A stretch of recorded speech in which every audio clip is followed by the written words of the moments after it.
All right, this is Mike the Truck Bandit. We are still at the Mid-America Truck Show, and I am with the Tom West, and he has a special liner he wants to show you. So let's check this out. So what we're looking at here, Bandit, is a 12-foot wide Quicksilver liner in this body.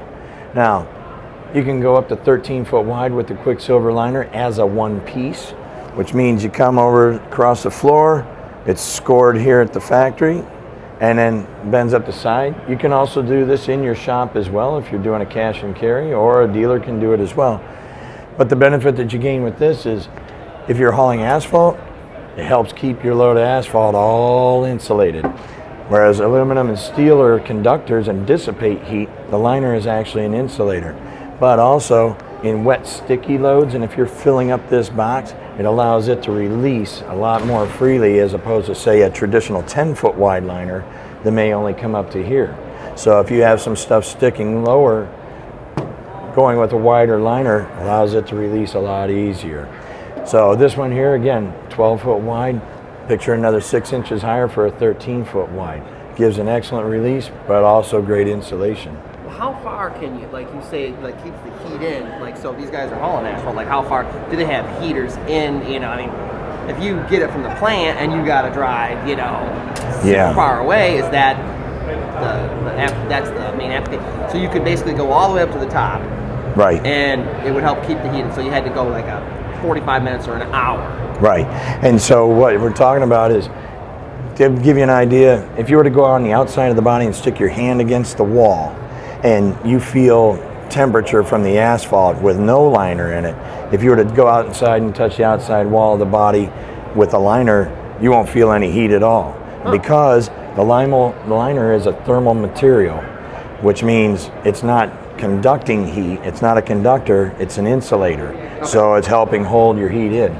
University of Illinois back in 1999 did a study with UHMW polyethylene, and it was actually Quicksilver, the material that they used. They also did it with steel and aluminum and marine grade plywood. In hours 0 to 1, steel, aluminum were just terrible. They just dissipated the heat. The asphalt cooled dramatically. But marine grade plywood insulated better in that first hour. But hours 1 to 2 and 2 to 3 and on, marine grade plywood dissipated quickly, whereas the Quicksilver, it maintained the heat and dropped minimally. You tell me guys put marine grade plywood in. They used to. I've seen some of you guys post that on Facebook that you did put plywood on, but yeah. Well, a lot of guys would put it on the sidewalls to keep from denting your sidewalls and getting those smiley faces that nobody wants and makes your box look ugly if you got a traditional sheet and post. Yeah. But if you have a double panel trailer like we were talking about in the hybrid body that's available out there with the steel floor and aluminum sidewalls, what happens is your smiley face issue goes away with a double panel, but with traditional sheet and post, which guys like, and it's a lighter weight body, they put marine grade plywood on there, so when they're throwing big rock, big cobblestone, gabion rock, riprap, keep from dancing the sidewalls, it would chew up the plywood, doesn't last as long. You can line it with liner material. It's more expensive than plywood, but you also have less maintenance on the liner as compared to the marine grade plywood.